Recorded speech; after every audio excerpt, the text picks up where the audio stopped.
Sometimes, pilots might feel like the most potentially hazardous part of our jobs is performed during ground operations. But ground environment safety has improved over the years, and our efforts to work with the airport segment of the aviation community is paying off.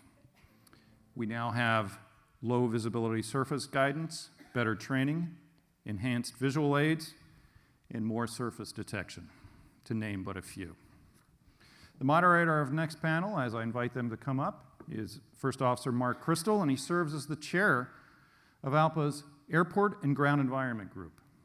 He is an expert on airport safety and a firefighter, and he has assembled an outstanding panel of airport safety leaders who are here to inform us about the latest developments with regard to enhancing the safety of airport surface movement operations.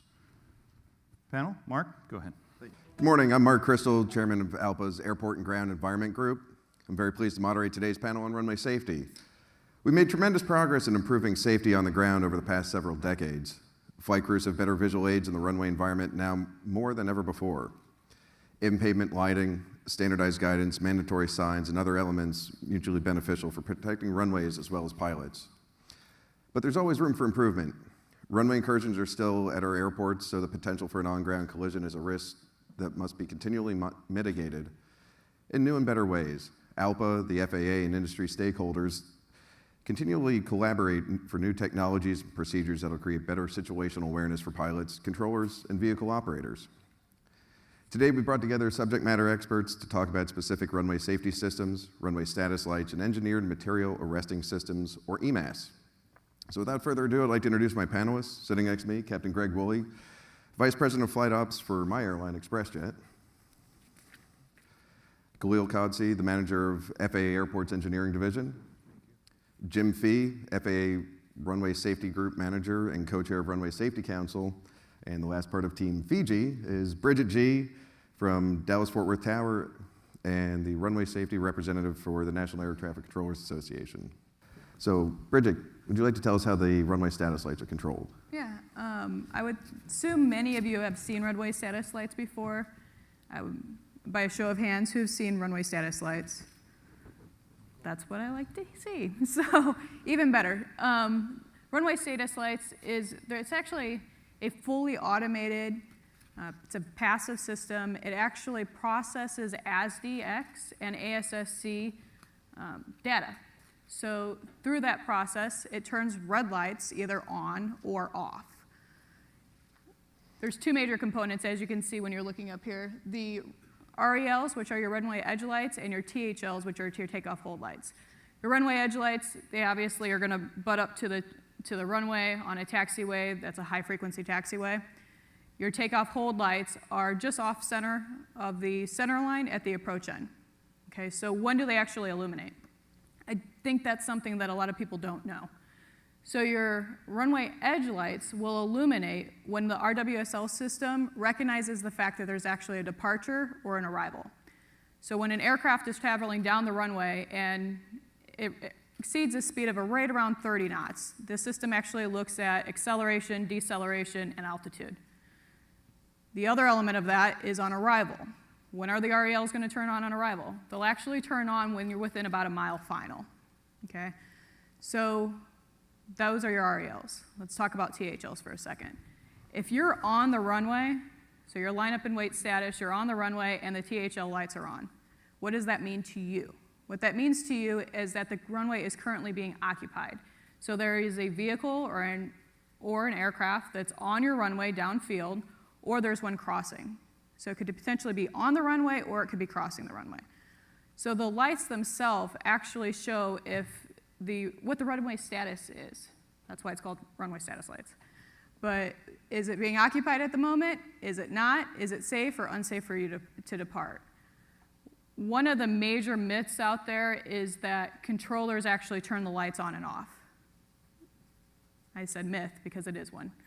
So I mentioned initially that it's a fully automated passive system.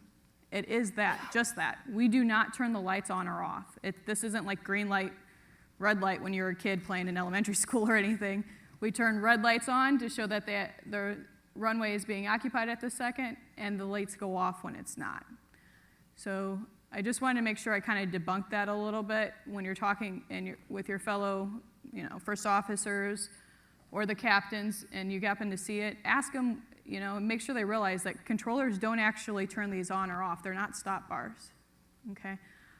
And that's one of the reasons why I really like it as a controller, because it works entirely in the background, and I don't think about it. So it doesn't interfere with airport operations at all. I can continue to use, whether it's anticipated separation to cross downfield or for departures versus arrivals. It's just back there, and it's a human factors element to provide additional situational awareness for you guys to help us reduce runway incursions, and importantly, the severity of them. And if a pilot sees the red lights when they're issued a control instruction, what should they do? Stop on red. Don't go. Okay? Do not go on a red light. As a controller, I'm a controller at DFW. I work a lot of planes, right? And I've been using RWSL, the system, for a long time. I'm pretty passionate about it because I know it can save lives.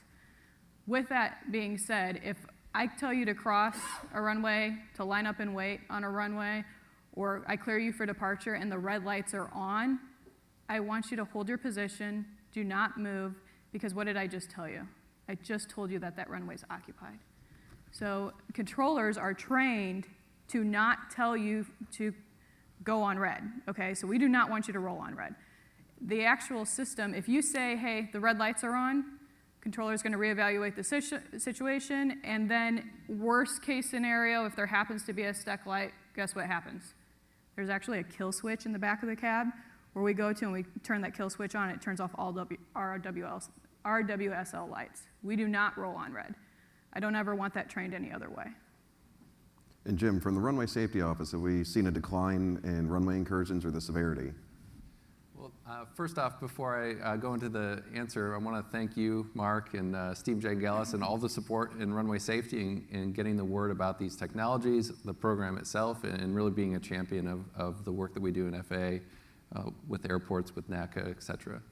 And I somewhat feel at home with this group, so I'm a former member of Airline Pilots Association. I flew for Atlantic Coast Airlines and Independence Air, and I know some of my colleagues are out there as well. To answer your question directly about have we seen a reduction in runway incursions because of runway status lights, it's been difficult to prove because it's a little bit like proving a negative. As Bridget went into a lot of detail about the expectations with the system, if an aircraft is holding short and gets some conflicting instruction and the red lights are on, and because the red lights are on, the aircraft never moves, never causes a safety event or anything like that, we don't expect that event's really going to be reported. That's just normal operations. In reality, nothing happened other than a conversation between the pilot and the air traffic controller, perhaps. So it's been daunting to prove that it's reduced runway incursions where it's installed. What we have observed is a reduction in severity of events when runway status lights are present and certain scenarios are in play. The most recent was yesterday. There was a conflict on the runway. The runway status lights were illuminated. The pilots correctly acted exactly as Bridget was mentioning and got on the radio and with the conflicting clearance just said that they're not going to move because the red lights were on. So it doesn't erase the other aspects of that event where there was a runway incursion. However, it turns the severity into a very low, very low because no other aircraft entered the runway while the other one was mistakenly present, let's call it. So that's the main observation that we have with this program, looking at all the data across the 20 runway status light locations that are in the National Airspace System right now. It's intended to be a tool for the pilots in making your decision whether to accept the clearance and continue going or whatever it is. It's an enhancement to your situational awareness. And as Bridget mentioned, that is the expectation, is some type of conversation if there are conflicting instructions. And Greg, from the airline side, what kind of training is being done for pilots, and would you foresee possibly getting this integrated into simulators as something beneficial? Yeah, excuse me, good question, Mark. Currently, the system's being trained only in ground, so it's in our new hire programs, it's now in our upgrade programs, and we also have it running through our third quarter recurrent. So it's actually live right now for you. I'll check to see if you're done with it yet. And that's really it. We don't have anything in the flying piece yet. We don't have the simulators set up or programmed necessarily with this yet, but that is something that Jim Barber, who's our director of training, and I are taking a look at. In the future, perhaps a first look item, if we actually could get it into the simulator, I think would be interesting to validate whether or not the training's good and the pilots know what to do. And Mark, to build off those comments, we've seen that it's very rare that a flight crew is going to be exposed to that conflict where the lights are on and they get some other kind of conflicting instruction. That's not the norm. That's not what happens kind of day in, day out. So when you're exposed, we would imagine that the more maybe line-oriented flight training or the more situational training, whether it's in simulators or ground, would only benefit when you get into that very low frequency situation. So that they are present. We do see some of those events every year. We also have observed events where flight crew members will, as Bridget mentioned, roll on the red, or even though the red runway status lights are on, which indicate that there's another aircraft present or vehicle present on the runway or crossing the runway. We have seen a very small number of events where the pilots will continue to roll or continue with the takeoff. So we can all learn from those events as well, whether, whatever avenues, if it's information through the flight departments, if it's training, there are a lot of opportunities, I think, to share the information and then to decide how most appropriately to deal with it within your flight operations. Thank you. And now we're going to move on to the EMAS. So Khalil, if you'd just like to tell us a little bit about how EMAS is designed and engineered. Sure. Thank you again for the invite, and thank you, Steve Gonzalez, for the invite for Offshore Airport. Actually, EMAS is an engineered material arresting system, and it's designed to absorb the kinetic energy and the mass of an aircraft if they're unable to stop towards the end of a runway.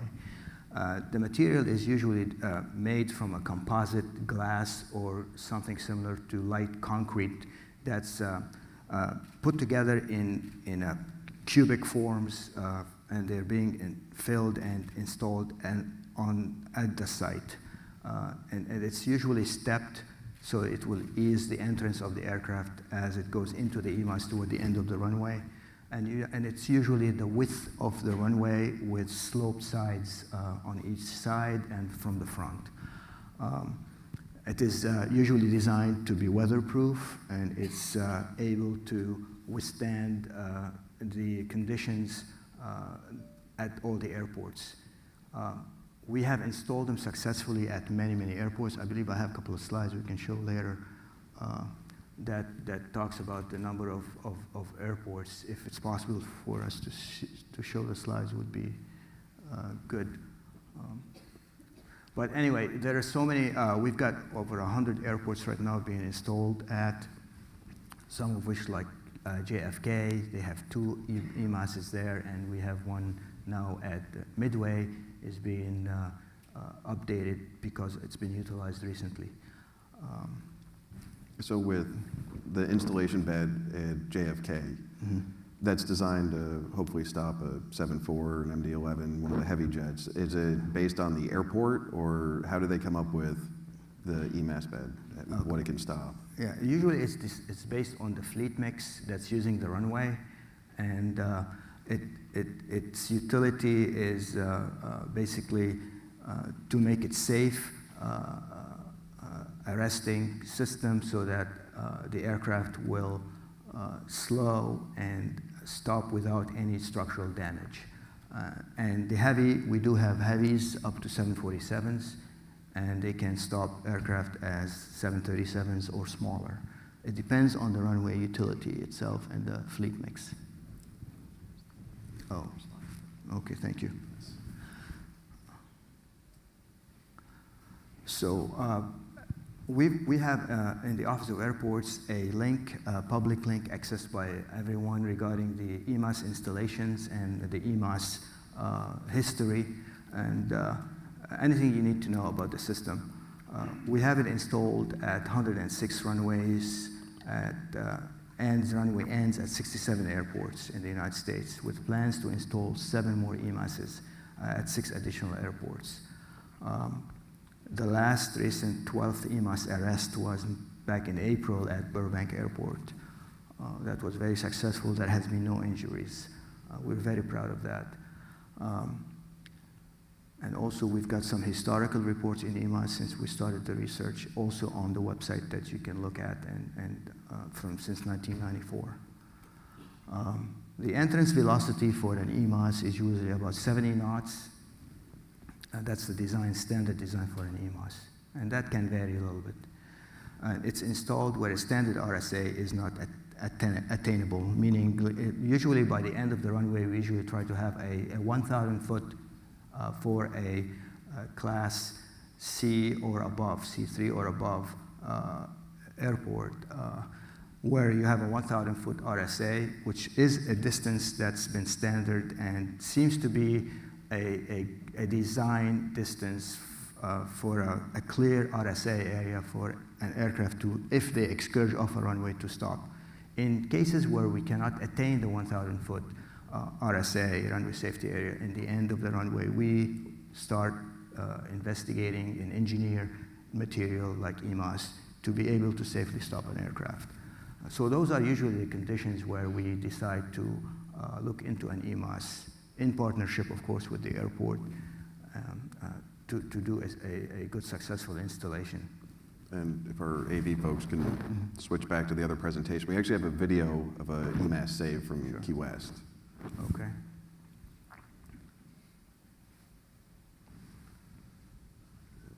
If you just want to go ahead and advance it one.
So if we advance to the next slide. So that was a citation that went in Key West, and all 5 people came out with that injury. And this we all know quite well out in Charleston, West Virginia. So Jim, we talked a little bit yesterday about why EMAS is there, and Khalil gave us, talked about the RSA. Prior to the runway safety areas, we talked about LaGuardia, the incident back in the 80s. So you want to talk a little bit about that? Yeah, absolutely. That video is amazing. I haven't seen it before. And at the end of the day, whether you're an air traffic controller, whether you're a vehicle driver at the airport or an air carrier pilot, the insidious aspect of runway safety is so many of the events kind of have their basis in a very simple mistake, a very human mistake. And the real focus in the runway safety program over the years has been to have a system that tolerates mistakes without consequence. And I think you saw that kind of that personified in the video itself and on the pictures that are on the screen right now from an EMAS save in Charleston, West Virginia. So if you contrast that exact same event, so a runway excursion, whether you're taking off or landing, the system's been successful in both scenarios. And in the 1980s and the 1990s, when we had those, some of the more high-profile runway excursion events, there was one in LaGuardia Airport that involved fatalities. There was one in Burbank, California, that involved kind of that iconic, well, not iconic picture, but an image that I'm sure a lot of you have seen, where it's a Chevron gas station with a 737 amongst its gas pumps. Those events are the exact same events that you saw in the video and that you're looking at the screen. It's basically a runway excursion during takeoff or landing. The difference in today's national airspace system, the difference in today's airport environment, is that there's a system that if that event occurs for whatever reason, it is there to reduce the severity of the event. To number one, protect the people that are on board the airplane, whether the passengers, the flight crew members, and protect property from damage. So another design feature that Khalil outlined was the Engineered Material Resting System, or EMAS, is designed to have minimal, if any, damage to the aircraft. It's my understanding that the airplane that you're looking at in the picture, with exceptionally minor inspection and review, went back into revenue service within a very short time of the event. I think it was the next day or sometime very shortly after. So that's the level of damage that we typically observe after an aircraft goes into an EMAS bed. There's very minor damage. And as the video showed, the passengers and the people get off the airplanes relatively unharmed too. I'm not aware of any injuries that are due to an EMAS overrun or an EMAS overrun. When you contrast that to the system before we had that system in place, the outcome was very different. Typically, the airplanes were damaged. Typically, the people were injured, and in some cases, there were fatalities associated with them. So I think it's a great safety enhancement that's been that we've invested in and it's been put in our system. And a little bit about, because you all certainly know that it's not at every single runway end that you have an EMAS installation. And there's I believe, a very good reason too. Since Little Rock, Arkansas, there was a runway excursion where the aircraft hit the approach lighting system on the other end, and it was a catastrophic event.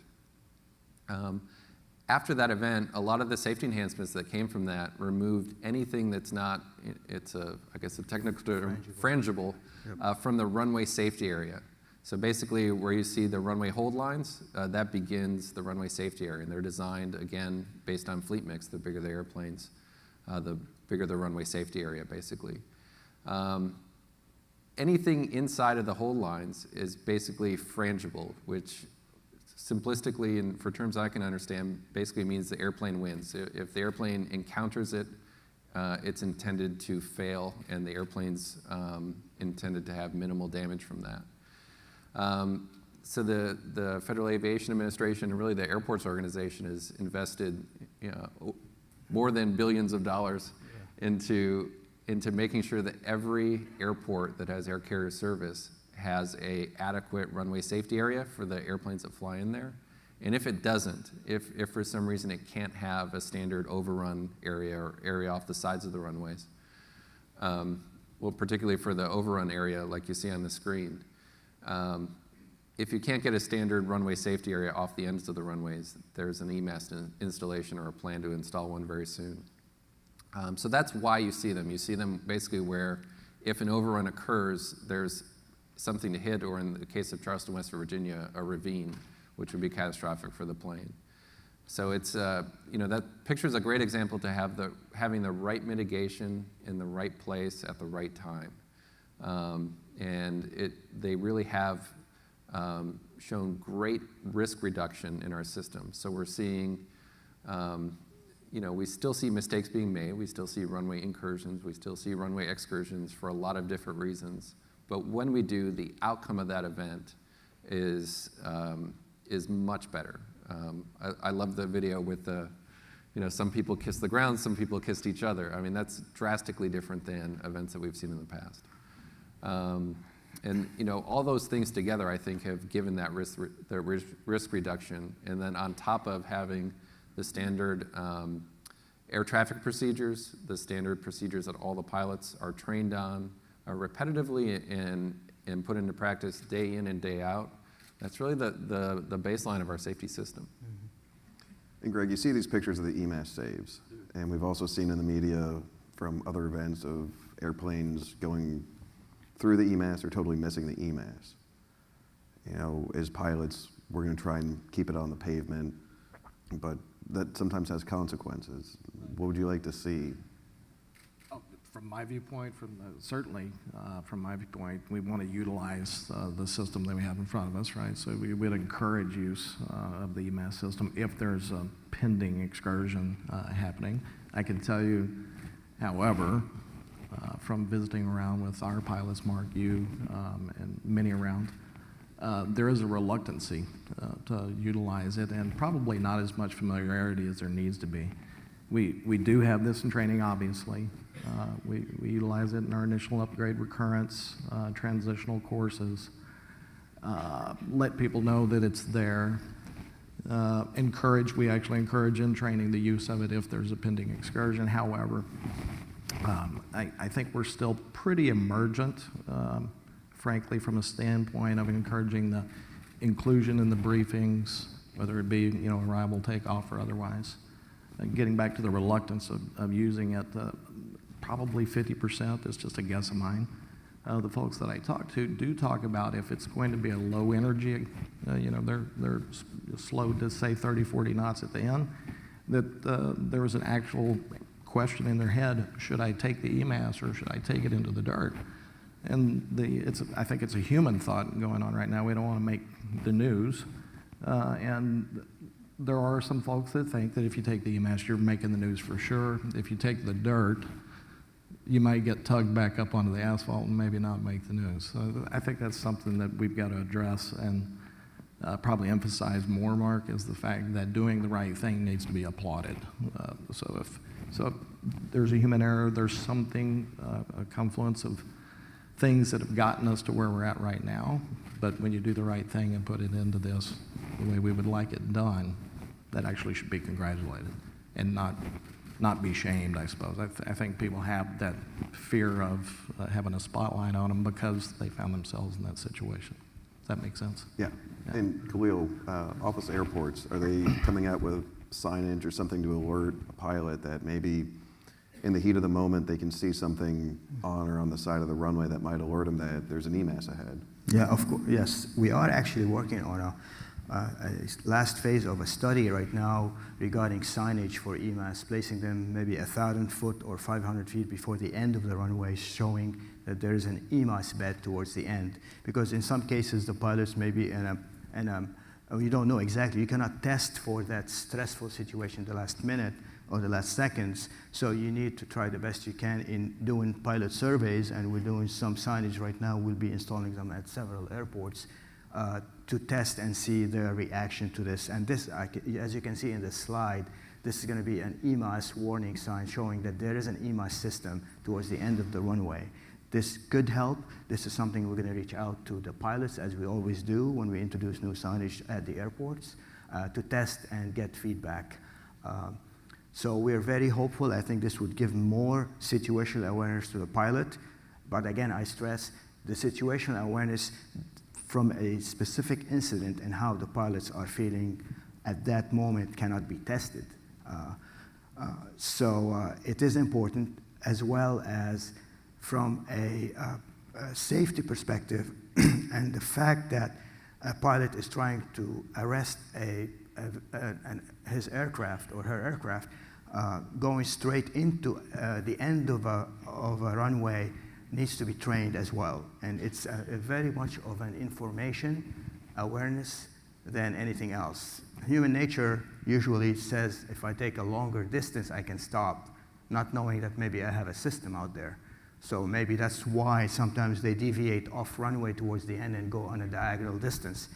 However, though, sometimes that area, the RSA area, that's not long enough, it could be in a condition where the aircraft was simply hydroplane on it because of wet conditions, and they may not stop at all. May end up over a fence in a gas station, like Jim was saying, what happened at Midway before they had the EMAS. So a straight distance into an EMAS can safely stop an aircraft because it's engineered to do so, and it is designed not to damage the aircraft. So basically, this is what we're trying to do with testing additional signage to make sure that you will see something visual as you are trying to arrest your aircraft at the last few seconds. As well as longevity. I mean, from a system perspective, I want you to be assured and safe that the system out there, whether it's 5 years old or 10 years old, is still going to do its function. We're not going to put these systems out there if they're not being used and forget about them. We are in partnership with the airports, with our AIP programs to make sure that we have always systems that can respond to the safety needs and when you need them. And there are systems out there that have functioned very well after many years, and the inspection process with the partnership with the airports is being pursued and investigated to make sure that we have systems that are capable through their lifespan. And Jim, have you seen in some of the incidents in the past, have crew members said, I didn't know that there was something there, I would have stopped ahead, or have you seen any changes with EMAS, and would the signage be beneficial? So the observation in this discussion is right. All the EMAS saves, there are a number, it's relatively small, where the aircraft curves off at the side. I think probably the most significant, and one that might break the myth that if you go in the grass you won't be on the news, was recently in LaGuardia Airport. I believe at the time it was the current vice president, or perhaps at the time he was a vice presidential candidate. The aircraft that he was on went off the runway in LaGuardia and over to the side of the runway. I believe one of the main wheels went through the EMAS, but it was a kind of a curved turn. Also recently, I believe it was Midway, Honda Jet went up, had a runway excursion and turned away from the EMAS as well. So we are seeing that observation, and to Khalil's point, to Greg's point, and Mark, that it is somewhat perplexing and perhaps somewhat human nature that if it's perhaps not well pre-planned or not well known, there could be that innate sense of to try to keep stopping or try to keep on some type of pavement. That human factor study, I don't know that we've done. It's just kind of a recent observation.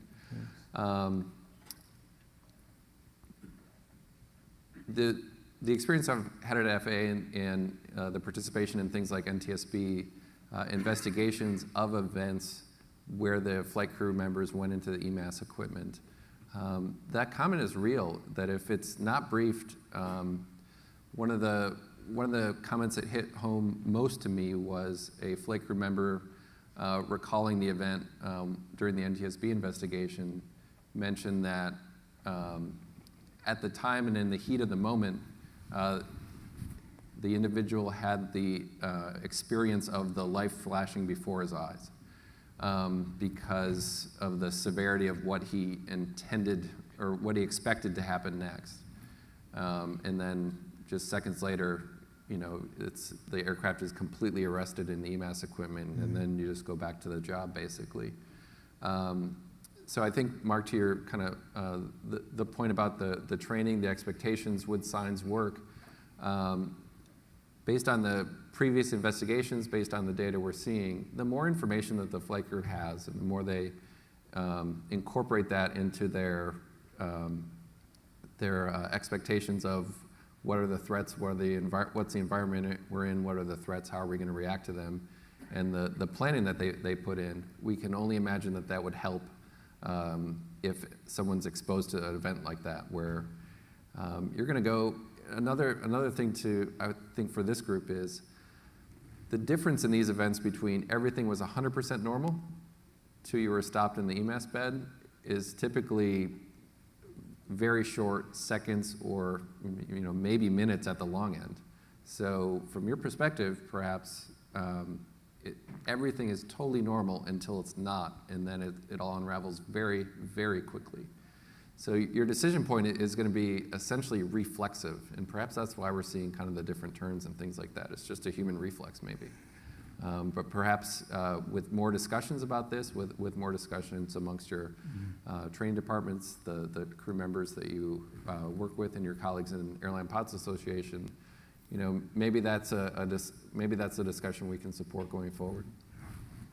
And in the presentation that I have, we actually have a slide of an airport that we can put up real quick and talk about the briefing aspect of it. Pilots do a very good job of briefing what our planned intentions are from our landing configuration, where we plan on turning off the runway, hot spots, and I think that we just don't add it into our briefing.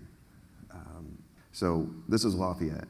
This has an EMAS bed at either end of the runway, and sometimes we just don't add that into our briefing, because sometimes the pilots don't see it.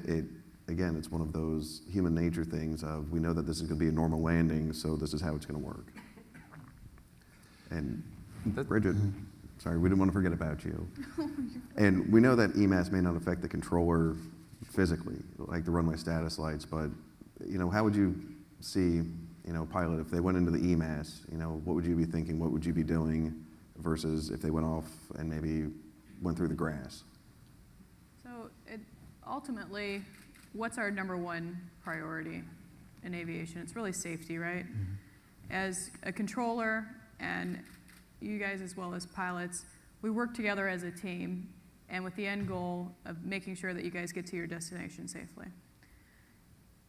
An EMAS situation for me is, I don't have the skin in the game, right? It's you guys are really, I'm up in the tower, I'm still gonna have my coffee. You guys go into the EMAS.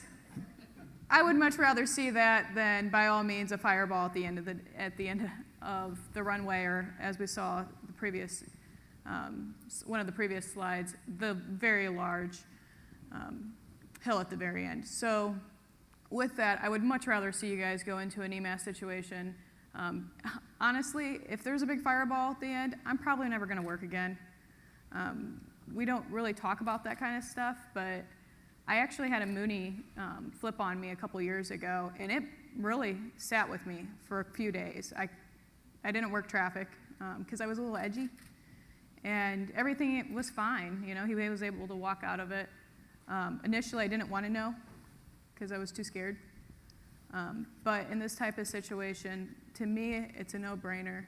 Use the EMAS. I know instinctually it can be hard to want to actually, continue to go into a large, it almost looks like when you're driving down a road and there's construction pillars right here. Who wants to drive into those things, right?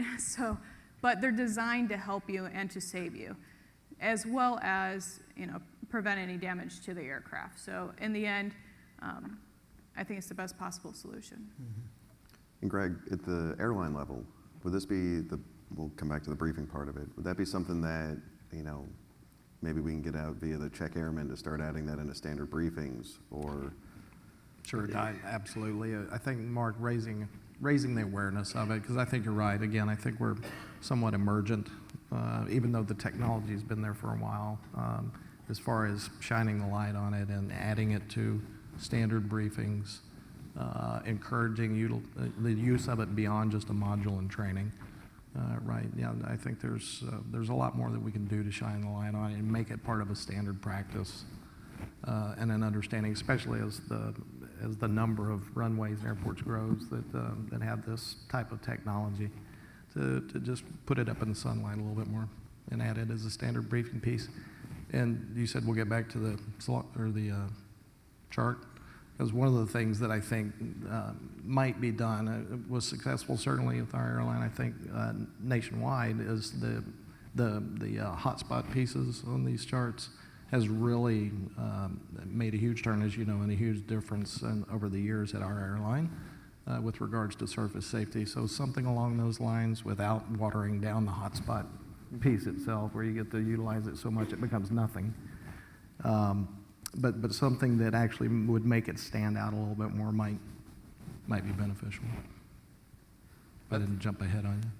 Yeah, I'm glad you brought that up about the hotspots. And even the chart in Lafayette showed a couple of runway incursion hotspots. And one thing that's very powerful for the Airline Pilots Association members to know and understand, especially because so many of our local runway safety action team meetings are supported by Airline Pilots Association, is the main driver in getting a hotspot occurs at that meeting and from the pilots. If the pilots are are